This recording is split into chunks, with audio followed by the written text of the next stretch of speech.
चला पुन्हा एकदा स्वागत आहे सगळ्यांचं. आता आपण गॅल्व्हनोमीटरचं वर्किंग कसं असतं ते पाहणार आहोत. इयत्ता 10वीचा सायन्स पार्ट 1चा चौथा धडा आपण पाहतोय. त्यामध्ये गॅल्व्हनोमीटर थोडक्यात वर्किंग कशी ते आपल्याला पाहायचं आहे. खूप आपल्याला डिटेलमध्ये न जाता थोडक्यात एखादी वर्किंग कशी असते याची ते पाहायचं आहे. तुमच्या पुस्तकात दिल्याप्रमाणे आपल्याला याचा अभ्यास करायचा आहे. ठीक आहे? चलो. तर तुम्हाला 4.15 मध्ये ही आकृती दिली बघा. यामध्ये काय होतं नेमकं? हे बघा. तर आवाज बंद ठेवायचा प्लीज मंडळी. तर या आकृतीमध्ये दाखवल्याप्रमाणे एक सेकंड मुलं इथे आहेत. हं. या आकृतीप्रमाणे तुम्ही साहित्यावर गोळा केलं, की गॅल्व्हनोमीटर लावून परिपथ तुम्ही पूर्ण करू शकता. तर अशा वेळेस काय होतं, तांब्याच्या तारेजवळ खाली चुंबक पट्टीला उत्तर किंवा दक्षिण ध्रुव असेल, अशा प्रकारे चुंबक पट्टी जर तुम्ही ठेवली, तर आता जर तार ए कडून बी कडे जर हलती ठेवली बघा, ए कडून बी कडे जर तुम्ही तार हलती ठेवली, म्हणजे ए वरून तुम्ही थोडं तिला काय केलं, हलवलं ए वरून बी वर. इथे बघा तुम्हाला दिसत असेल समोर स्क्रीनवर आहे बघा इथे. इकडून इथे जर तार अशी हलवली, तर काय होतं, अशी हलती ठेवली तर गॅल्व्हनोमीटरचा काटा काय होतो, विचलित होतो, डिफ्लेक्ट होतो बघा इथे. हा काटा आहे ना तुमचा, जो सुरुवातीला कसा होता, असा होता. तो आता डिफ्लेक्ट झालाय या बाजूला. दिसतो तुम्हाला? तो काय झाला, डिफ्लेक्ट झाला या बाजूला. बरोबर? हेच फॅराडेचे काय आहे, विद्युत चुंबकीय प्रवर्तन आहे. यालाच काय म्हणतात, फॅराडेचे विद्युत चुंबकीय प्रवर्तन. काय म्हणतात त्याला? फॅराडेचे विद्युत चुंबकीय परिवर्तन म्हणतात. आता तार स्थिर ठेवायचा आणि चुंबक हलवायचा आहे. काय करायचं तुम्हाला? तार स्थिर ठेवायची, चुंबक हलवायचा आहे. गॅल्व्हनोमीटरचा आता काटा आता सुद्धा विचलित होतो. तार तुम्ही स्थिर ठेवा आणि हे जे चुंबक आहे ना, हे स्थिर चुंबक, हे चुंबक तुम्हाला हलवायचं आहे बघा. हे चुंबक तुम्हाला काय करायचं आहे? हलवायचं आहे. तर तुम्हाला काय होईल, त्यावेळेस सुद्धा गॅल्व्हनोमीटरचा काय होतो, काटा काटा काय होतो, विचलित होतो, डिफ्लेक्ट होतो. बरोबर? हे गॅल्व्हनोमीटर आहे. या ठिकाणी बॅटरी प्लग कर दाखवतो तुम्हाला. आता इथे तुम्ही कुंतल वापरलंय. का वापरलं? तारेंचा वेटोळे वापरले, कुंतल वापरलेलं आहे. आणि अशा वेळेस सुद्धा काय होतंय, परिणाम हा आपल्याला पाहायचा आहे. अशा सुद्धा परिणाम काय होतो ते बघायचं आपल्याला. तर अशा वेळेस जर काय केलं आपण, एक परिपथ पूर्ण केलं. आता या प्रयोगामध्ये जर तुम्ही कुंतलातून विद्युतधारा कळ खुली करून शून्य केली, बरोबर? विद्युतधारा नाही. तर तत्क्षणी काय होतं, कुंडलाच्या परिपथामध्ये गॅल्व्हनोमीटरचा काटा काय होतो, एका बाजूला झटकन विचलित होऊन पुन्हा शून्याकडे येतो. कुंडलातील विद्युतधारा पुन्हा सुरू केल्यास गॅल्व्हनोमीटरचा काटा दुसऱ्या बाजूला झटकन विचलित होऊन काय होतं, पुन्हा शून्यावर येतो. म्हणजे तो शून्यावर येतो, परंतु काय होतं, कुठे एका बाजूला पूर्ण जाऊन तो शून्यावर येत असतो. आता जर विद्युतधारा वाहत असताना कुंडल कुंतलाच्या अक्षाला लंब रेषेत असेल व तसेच अक्षावर कुंतलापासून जवळ दूर हलविल्यास गॅल्व्हनोमीटरचा काटा विचलित होतो. म्हणजेच काय, तर कुंडलामध्ये काय तयार होते, विद्युतधारा निर्माण होत असते. विचलित कधी होणार? ज्यावेळेस विद्युतधारा निर्माण होणार, त्यावेळेस तो काय होणार, विचलित होणार. बरोबर? ठीक आहे. 1 मिनिट. चला. आता या प्रयोगावरून आपण काय सांगू शकतो? या प्रयोगावर आपण काय सांगू शकतो? तर कुंतल स्थिर ठेवूनही कुंतलातील विद्युतधारेत बदल केला तरीही कुंतलात विद्युतधारा निर्माण होते. तसेच जितक्या जलद कुंतल कुंडलासमोरून जाऊन जाते, वाहून बाजूला घेऊन गेले जाते, तेवढंच जलद काय होतं? बोला. आवाज येतोय माझा? गुड. चला. हो, हो. तितके गॅल्व्हनोमीटरच्या काट्याचे विचलन जास्त होते. कुंतलातील विद्युतधारेमध्ये बदल केल्यास कुंडलात विद्युतधारा निर्माण होते किंवा कुंडलाकडे कुंतल सरकविले तरीही कुंडलात विद्युतधारा काय होत असते? निर्माण होत असते. तरीही काय होतं? विद्युतधारा निर्माण होत असते. बरोबर? एवढं जास्त डीपमध्ये जाता थोडंसं नीट जेवढं जमेल तेवढं त्याच्यावर लक्ष द्या. तुम्हाला जास्त गोष्टी कळतील. सी आता इथे तुम्हाला इम्पोर्टंट काय ते सांगतो फक्त एक डायग्राम वरून. What happens here? See you have kept galvanometer here. Then there is a wire. ही वायर आहे तुमची. नाव हे दोन सपोर्ट आहे याच्यामध्ये. This is a bar magnet. हा तुमचा मॅग्नेट आहे, bar magnet. So what happens, तुम्ही when you pass the current गेल्यानंतर काय होतं, देअर इज अ डिफ्लेक्शन. हे इकडून बी कडे जातं. So when there is a deflection, इथे सुद्धा जो गॅल्व्हनोमीटर आहे, जो काटा galvanometer, it also show the deflection. ठीक आहे. तर galvanometer pointer still gets deflected. हे कधी होतं स्टील गेट्स म्हणजे काय? एक तर तार तुम्ही तारचं पोझिशन चेंज करा, or you change the position of the magnet. You change the position of the magnet. Getting? See, so keep the bar magnet erect in such a way that its north and south pole just below the copper wire. हे एकदम बरोबर आहे कॉपरच्या wire खाली असल्यामुळे. Now the wire is kept moving A to B. Wire तुम्हाला move करायची, A to B move करायची आहे. So what will happen when you move the wire A to B, then there is a deflection. इथे deflection होत असतं. Getting? This is known as Faraday's electromagnetic induction. याला म्हणतात Faraday's electromagnetic induction. Getting guys? थोडं confusing आहे आणि थोडंसं किचकट आहे, पण डोंट वरी, होऊन जाईल सर्व ते. If you use the galvanometer and there is a battery, galvanometer battery जर तुम्ही वापरली, then what are the things, or when the coil is, see, when the current in the solenoid coil is switched on or of. Switch on off केल्यानंतर काय होतं, तुम्ही switch on केल्यानंतर काय होतं, याचं गॅल्व्हनोमीटर आहे इकडे, काटा इकडे जाऊन परत झिरोवर येतो. ऑफ केल्यानंतर पण परत जाऊन झिरोवर येतो. राईट, हे तुम्हाला इथे दिलेलं आहे, मी माझ्या मनात काही सांगत नाहीये. एक minute. Here it is given to you. See, where we are. In this experiment, what happens if we open the plug key and make the current zero, then what happens? The pointer of the calendar deflects to a side. एका बाजूला येतो and quickly comes back to zero आणि परत zero वर तो लगेच जातो. Right? तो zero तून लगेच तो zero वर जात असतो. If the current in the coil is started again, the pointer again deflects to the other side and returns to quickly to zero. Returns quickly to zero. बरोबर, दोन्ही बाजू त्याच पद्धतीने ते होतं, रिपीट होत जातं. Now, when the electric current is flowing through the solenoid coil and the solenoid coil is displaced with the respect to the coil, the current is still produced in the coil. तर coil मध्ये current हा असतो, लक्षात घ्या, current हा actual coil मध्ये असतो. ठीक आहे, समजतंय? थोडं कठीण आहे, मलाही मान्य आहे, पण थोडं समजून घ्या. Now, if the solenoid coil is kept stationary, a change in the current in solenoid coil produces a current in the coil. If the solenoid coil is moved towards the or away from the coil, we see a deflection. काय होतं, तुम्ही एकदा solenoid coil त्याच्या जवळ घेऊन जा, deflection होईल, लांब घेऊन जा, डिफ्लेक्शन होईल. और पुढे काय त्यांनी ऑल्सो द डिस्प्लेसमेंट, जेवढं करंट असेल, the faster the displacement of the solenoid larger the deflection. जेवढं तुम्ही सोलनॉइडचं डिफ्लेक्शन फास्ट कराल तेवढं त्याचा जो काही सॉरी सोलनॉइडचं डिस्प्लेसमेंट म्हणजे सोलनॉइड तुम्ही जेवढं मूव्ह कराल फास्ट तेवढं डिफ्लेक्शन होईल गॅल्व्हनोमीटरच्या पॉईंटचं. समजतंय? तेवढं डिफ्लेक्शन होईल गॅल्व्हनोमीटरच्या पॉईंटचं. गेटिंग गाईस? सो चला पुढे जाऊया. Let's go ahead. तुम्हाला आता पुढे आहे फॅरेडेचा विद्युत प्रवर्तनाचा नियम. काय शिकायचं तुम्हाला? फॅरेडेचा विद्युत प्रवर्तनाचा नियम. बरोबर, 4 वाजलेले आहेत बघा, 1 तास झालेला आहे आपल्याला. आता फॅरेडेचा विद्युत प्रवर्तन नियम काय सांगतो तुम्हाला? कुंतलातून बघा, कुंतलातून विद्युतधारा चालू करताच किंवा बंद करताच आपण बघितलं मगाशी की कुंडलामध्ये विद्युतधारा काय होते? प्रवर्तित होत असते. विद्युतधारा कमी अधिक केला सुद्धा असे प्रवर्तन तुम्हाला दिसून येते. कुंतल कुंडलासमोरून बाजूला सरकवताना सुद्धा कुंडलात विद्युतधारा प्रवर्तना निर्माण होते. अशाने तुम्हाला काय समजतं की सॉरी कुंडलातून जाणाऱ्या चुंबकीय बलरेषांच्या संख्येत बदल झाला की कुंडलामध्ये विद्युतधारा प्रवर्तित होते. याला फॅरेडेचा प्रवर्तनाचा नियम असे म्हणतात. काय म्हणतात? फॅरेडेचा प्रवर्तनाचा नियम. कुंडलामध्ये निर्माण झालेल्या विद्युतधारेला प्रवर्तित विद्युतधारा असे म्हणतात. काय म्हणतात? त्याला प्रवर्तित विद्युतधारा असे म्हणतात. त्यानंतर आपल्याला शिकायचा आहे फ्लेमिंगचा उजव्या हाताचा नियम. तो पण आपण शिकणार आहोत. थोडंसं यांना आधी समजून सांगू दे इथे. So what is Faraday's law of induction? What the Faraday's law of induction says? Say if If a current in a switch, current is switched on or off, current चालू केला बंद केला in a solenoid coil, a current is induced in the coil. त्या coil मध्ये काय होतं? Current induce होत असतो actually. Such as induction is also observed when the current in the solenoid coil is increased or decreased. तुम्ही current increase करा, decrease करा, त्याच्यामध्ये करंट काय होत असतो? इंड्यूस होत असतो. राईट, म्हणजे तो एक टेम्पररी म्हणा किंवा एका पर्टिक्युलर तो तयार होत असतो त्या ठिकाणी. Current is induced, see current is induced in the coil when it is moved aside from the solenoid. From the experiment, as it is understood that whenever the number of magnetic lines of force passing through the coil changes, current is induced in the coil. This is known as Faraday's law of induction. एवढं तुम्हाला लक्षात ठेवायचं. The current produced in the coil is also known as induced current.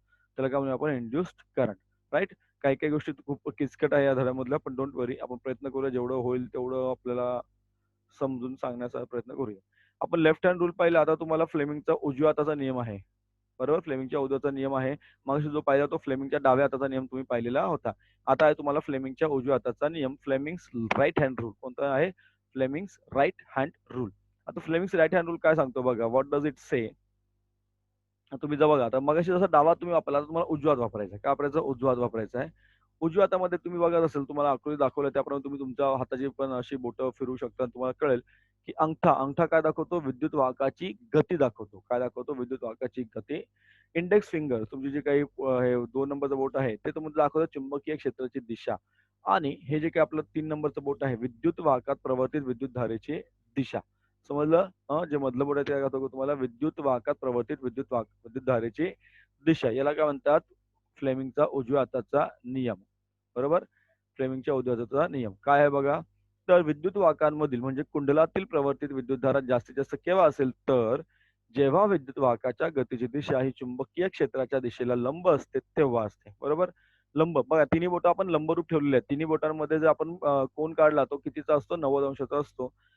प्रवाहित विद्युतधारेची दिशा दर्शवण्यासाठी फ्लेमिंगच्या उजव्या हाताचा नियम उपयोग होतो. तर उजव्याचा नियम काय होता? आपण उजव्या हाताचा अंगठा, तर्जनी म्हणजे बाजूचं बोट आपण म्हणतो इंडेक्स फिंगर आणि मधले बोट असा ताणा की एकमेकांना लंब असतील. मग लक्षात ठेवा लंब पाहिजेत. 90 अंशात कोन पाहिजे.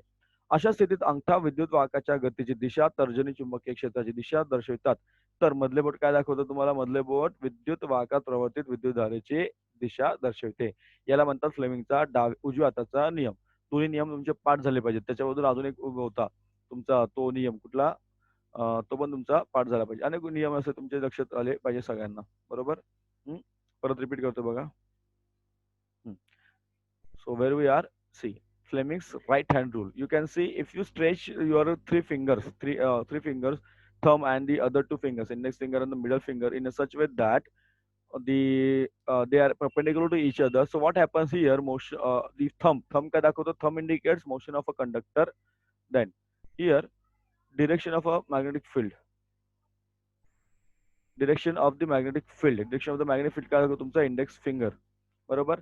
And तुमचा जो इंडेक्स फिंगर आपलं मिडल फिंगर आहे, it shows you the direction of the induced current. Direction of the induced current. Right? Getting? So काय नियम आहे? What is the law? Let's see. Here. So it will be the maximum. It will be the maximum when the direction of the current. काय maximum असतं? Induced current. It will be maximum when the direction of the current is perpendicular to the magnetic field. In order to see this, आपल्याकडे नियम पाहायचा आहे Fleming's right hand rule आपल्याला महत्वाचा आहे. So what you need to do, तुम्हाला काय करायचं? Stretch the thumb stretch करायचा, index finger stretch करायची and middle finger in such a way that they will be perpendicular to कुठे आलो आपण? एक मिनिट. एक मिनिट. हां. So they will be perpendicular. they perpendicular असेल तर काय होईल? What happen? In order to show that the direction of the current is in order to show the direction of the induced current, Fleming's right hand rule is very useful. Stretch करायचे परत इकडे आलो. I am really sorry. थोडं जरा एक minute मी दुसरं हे वापरतो. नाव. सो हिअर काय होतं बघा. In this position, the thumb indicates the direction of the motion of the conductor. मागे दाखवलं तुम्हाला the index finger indicates the direction of the magnetic field and middle finger काय दाखवतं? Direction of the induced current. Current कुठे induce होतो? या ठिकाणी. This is known as Fleming's right hand rule. याला काय म्हणतो आपण? Fleming's right hand rule. Getting? This is known as Fleming's right hand rule. बरोबर? समजतंय? This is known as Fleming's right hand rule. हा बघा मायकल फॅरेडेचं तुम्हाला चित्र दिलेलं आहे. खूप मोठा व्यक्ती आणि खूप शास्त्रज्ञ असा होता, हुशार असा व्यक्ती होता. असं म्हणूया आपण. त्याच्यामध्ये खूप क्षमता वगैरे होती. चला. हा मायकल फॅरेडे आहे. प्रयोगशील वैज्ञानिक होता. त्यांचे अधिकृत शिक्षण झालेले नव्हते. लक्षात घ्या. आता तुम्हाला मी मुद्दाम इथे वाचून सांगतोय. कारण मायकल फॅरेडेचा जो जन्म आहे तो 1791 आणि 1867 मृत्यू आहे त्याचा. प्रयोगशील वैज्ञानिक होते. त्यांचे अधिकृत शिक्षण झालेले नव्हते. एका बुक बाइंडिंगच्या दुकानात लहानशा मायकेल कामाला लागला होता. बुक बाइंडिंगच्या दुकानात. त्यातील पुस्तके वाचता वाचता त्याला विज्ञानाची गोडी लागली. लंडनच्या royal institute of Humphrey Dewey यांनी त्याला प्रयोगशाळा सहाय्यक म्हणून नेमले. तेथेच त्यांनी विद्युत चुंबकीय प्रवर्तनाचे नियम शोधून काढले. तसेच विद्युत अपघटनाचे नियम शोधून काढले. कित्येक विद्यापीठांनी त्यांना मानद पदवी देऊ केली. परंतु फॅरेडे यांनी ते असे सन्मान नाकारले. ते म्हणे मी शिकलो नाही त्यामुळे आम्हाला कुठली पदवी देऊ नका. परंतु खूप मोठा व्यक्ती होता हा फॅरेडे, मायकल फॅरेडे. खूप म्हणजे शिकला नाही. म्हणजे पूर्ण योग्य शिक्षण न घेता सुद्धा तो खूप मोठा शास्त्रज्ञ झाला. आता तुम्हाला शिकायचं आहे प्रत्यावर्ती धारा आणि दिष्ट धारा, अल्टरनेटिव्ह करंट आणि डायरेक्ट करंट. अल्टरनेटिव्ह करंट आणि काय शिकायचं तुम्हाला? Direct current. बरोबर? 2 मिनिट थांबतो जरा. तर पुढे शिकायचं तुम्हाला प्रत्यावर्ती धारा आणि दिष्ट धारा, alternating current and direct current, AC to DC किंवा डीसी आणि एसी तुम्हाला शिकायचं आहे. यातला फरक काय बघा? यातला फरक पण तुम्हाला कळायला पाहिजे काय आहे बघा. आतापर्यंत तुम्ही जे काही शिकलात, आपण विद्युत घटाकडून येणाऱ्या परिपथातून वाहणाऱ्या व पुन्हा घटाकडे जाणाऱ्या अशा एका दिशेने वाहणाऱ्या अदोलायमान विद्युत धारेशी प्रचलित झालो. त्याला काय म्हणतात? डायरेक्ट करंट म्हणतात. त्याला काय म्हणतात? डायरेक्ट करंट म्हणतात. त्याला काय म्हणतो आपण? डायरेक्ट करंट म्हणतो. बरोबर? काय म्हणतात? डायरेक्ट करंट म्हणतात. बघा. त्याला काय म्हणतो आपण? डायरेक्ट करंट म्हणतो. परंतु दुसरा एक जो करंट आहे किंवा त्याला धारा म्हणतात प्रत्यावर्ती धारा म्हणतात. त्याला काय म्हणतात? प्रत्यावर्ती धारा. पहिली जी आहे त्याला दिष्ट धारा म्हणतात. या उलट ज्या विद्युतधारेचे परिमाण आणि दिशा ठराविक समान कालावधीनंतर बदलते त्याला काय म्हणतात? अल्टरनेटिंग करंट किंवा प्रत्ययधारा असे म्हणतात. फरक कळाला? या ठिकाणी काय होतं बघा.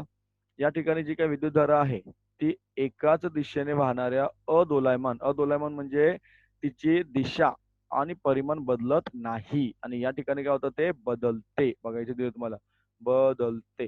त्यामुळे याच्यामध्ये हे 2 प्रकार आहेत एसी आणि डीसी ज्याला आपण म्हणतो प्रत्यावर्ती धारा आणि दिष्ट धारा किंवा अल्टरनेटिंग करंट आणि डायरेक्ट करंट. बरोबर? आता हे कसं काय आहे ते तुम्हाला पुढे जाणवेल बघा, कळेल आपल्याला. आता याच्यामध्ये काय आहे बघा, आता दिष्ट धारा ही वाढू शकते. जो काही आपला जो डीसी आहे डायरेक्ट करंट ही वाढू शकते. बरोबर? ही वाढू शकते, स्थिर असू शकते किंवा कमी होऊ शकते. परंतु ती दोलायमान नसते लक्षात घ्या. ती कमी होऊ शकते, वाढू शकते, परंतु कमी पण करता येते, वाढू पण शकते, स्थिर पण ती दोलायमान नसते. दोलायमान म्हणजे काय ऑसिलेटरी. हे बघा अशी, अशी नसते ती. बरोबर? ती एकतर कमी असेल किंवा जास्त असेल किंवा मग ती नसेलच. बरोबर? शून्य पण असेल, असं सुद्धा असू शकतं. आता यामध्ये प्रत्यावर्ती धारा जी असते ती दोलायमान असते. ती कशी असते? दोलायमान असते. दोलायमान म्हणजे काय? तर ती बघा, हे बघा तुम्हाला दाखवलं इथे. ही आहे तुमची 1 मिनिटं, 1 सेकंड. हं. आता बघा तुम्हाला इथे प्रत्यावर्ती धारा दिली आहे आणि दिष्ट धारा दिलेली आहे. प्रत्यावर्ती धारा कशी असते बघा ती दोलायमान असते. 1 मिनिट हां. ती कशीच दोलायमान असते. म्हणजे काय तर तिच्यामध्ये चढ-उतार होत असतं त्याच्यावर. परंतु ही कशी आहे?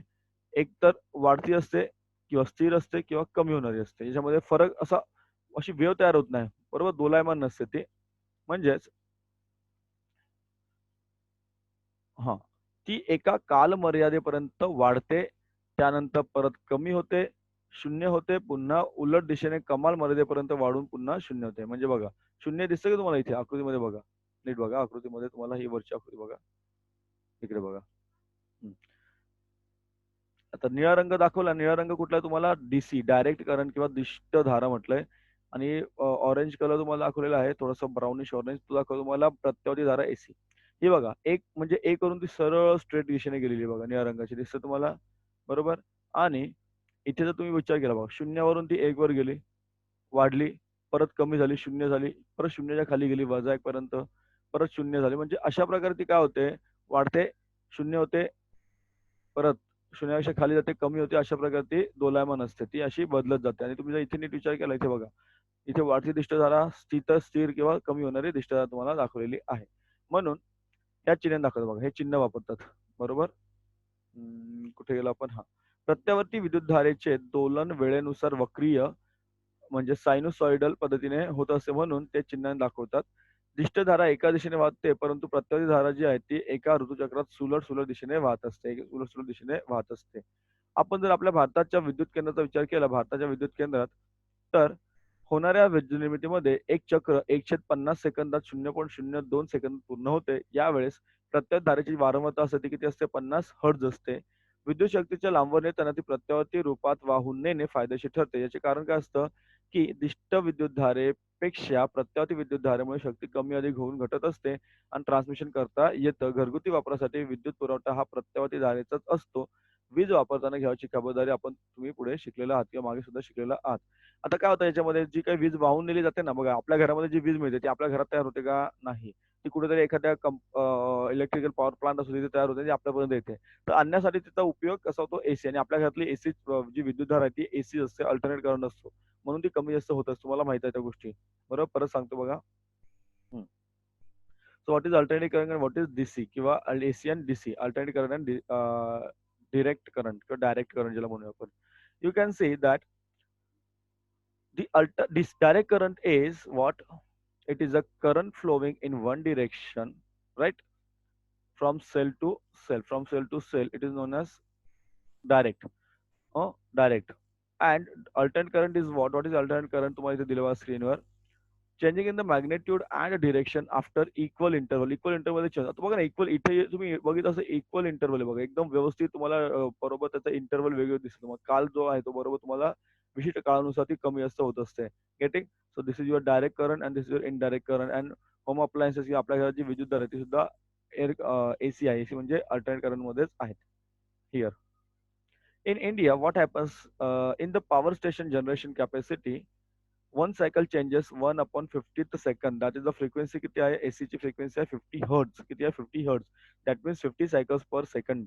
When the electric power is transmitted over long distance, जेव्हा आपल्या घरापर्यंत येते किंवा आपल्या दुकानापर्यंत, आपल्या कुठपर्यंत, तर हे जेव्हा इथपर्यंत येत असताना काय होतं, it is beneficial to have it in the AC form and as a result it results into minimum power loss during transmission.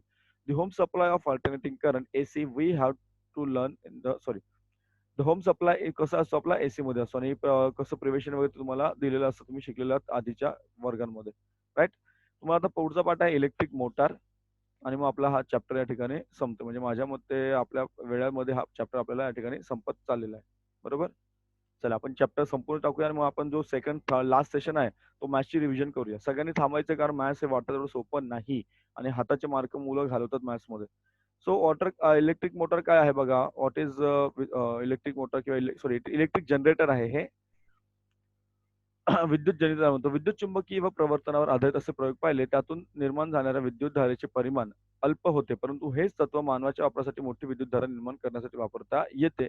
येथे यांत्रिक ऊर्जेचा वापर विद्युत कुंडल त्याच्या आसभोवती चुंबकीय क्षेत्रात फिरवण्यासाठी त्याद्वारे निर्मितीसाठी केला जातो. बरोबर.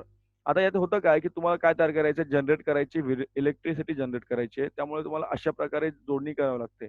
जसं तुम्हाला अशा प्रकारे जोडणी करावी लागते. तुम्हाला विद्युत जनित्र आहे, जनरेटर आहे. जनरेटर वेगळं आणि इन्व्हर्टर वेगळं. तुम्हाला माहिती असेल 2 वेगळ्या गोष्टी असतात जनरेटर आणि इन्व्हर्टर. यामध्ये सुद्धा या ठिकाणी एन पोल आहे, या ठिकाणी साउथ पोल आहे. मगाशी आपण ज्या गोष्टीची रचना केली त्या गोष्टी तुम्ही या ठिकाणी पाहिलंय. म्हणजे काय हे जे असतं ना बघा, या ठिकाणी हे कुंडल असतं आणि फिरत असतं. या फिरण्यामुळे काय होतं या ठिकाणी इलेक्ट्रिसिटी तयार होत असते. काय तयार होते? इलेक्ट्रिसिटी तयार होते. या ठिकाणी फ्लेमिंगच्या उजव्या हाताचा नियम वापरला जातो. कोणता नियम वापरला जातो? उजव्याचा नियम वापरला जातो आणि हे जे आहे ना हे मध्ये फिरत राहतं आणि फिरल्यामुळे काय होतं इथे इलेक्ट्रिसिटी जनरेट होते. तुम्हाला थोडं शॉर्टमध्ये यासाठी सांगतोय, की परत ते ऑलरेडी रिपीट झालेलं आहे आपलं. बरोबर. आता आणखी तुम्हाला एक गोष्ट दिलेली आहे, की 1 मिनिट. हां, दिष्ट म्हणजे दिष्ट जनरेटर डीसी जनरेटर तयार करण्यासाठी काय करावं लागते, की दिष्ट विद्युतधारा बाहेरील परिपथात दिशा बदलते का? नाही. त्यामुळे विद्युत चलित्रासाठी जसे दुभंगलेले कडे वापरले जातात, तसे दुभंगलेले कडे आसावर बसवलेले असते. त्यामुळे काय होतं, त्या अवस्थेमुळे कुंडलांची वर जाणारी शाखा सतत एका ब्रशच्या संपर्कात खाली जाणारी शाखा म्हणून दुसऱ्या ब्रशच्या संपर्कात राहते आणि काय तयार होते? विद्युतधारा तयार होते, विद्युतधारा वाहते. यालाच म्हणतो आपण डीसी जनरेटर. काय होतं? DC generator. तुम्ही बऱ्याच वेळा हे जनरेटर पाहिलं असेल एखाद्या हॉस्पिटलच्या बाहेर वगैरे त्या बसवलेले असतात. जास्त खूप वर्किंगपेक्षा आपण इम्पोर्टंट गोष्टी यामध्ये पाहतो. बघा हे इलेक्ट्रिक जनरेटर आहे. You have given south pole, north pole दिलेला आहे अँड द कॉइल हे important coil. So what happens this coil मगाशी बघितलं ना आपण कंडक्टिंग रिंग. आता इथे तुम्हाला फक्त 2 गोष्टी अजून एक ॲड झाल्या. ते कार्बन ब्रशेस ॲड झाले. Carbon brushes right? आणि what will be required to DC generator असेल तर तुम्हाला काय पाहिजे हे सांगितलं. मी थोडं पूर्ण वाचून दाखवत नाही. रिपिटेशन आहे ते. अ, हे रिपीट होत असतं बघा. रिपीट एव्हरी हाल्फ हे रोटेशन होत असतं. मगाशी सांगितल्याप्रमाणे रोटेशन हाल्फ ऑफ रोटेशन होत असतं. आधी क्लॉकवाईज नंतर anti clockwise. Clockwise, anti clockwise फिरत राहतं and you get the electricity production. आणि ती जी एसी ती ही जी असते वर ती एसी जनरेटर होते. एसी इलेक्ट्रिसिटी असते अल्टरनेट करंट. आणि डायरेक्ट करंट जर पाहिजे असेल तर what happens DC does not change the direction in the external circuit. DC direction change करत नाही. मग अशा वेळेस काय करतात ते थोडं चेंजेस त्याच्यामध्ये करून त्यांना काय मिळते डीसी इलेक्ट्रिसिटी मिळत असते. राइट? समजलं? हं. थोडंसं वाचलं तुम्हाला या गोष्टी समजून जातील. काही क्वेश्चन आन्सर याच्यामध्ये आहेत ते माझ्यामध्ये तुम्ही जेवढं होतील तेवढं क्वेश्चन आन्सर लिहून काढा. Left hand rule, right hand rule तुम्हाला काय आहे ते सर्व तुम्हाला दिले. जे पुढचे धडे एवढे कठीण नाहीत, पण हा धडा थोडासा जरा किचकटच होता. त्याप्रमाणे आपण बघत होतो याच्यामध्ये.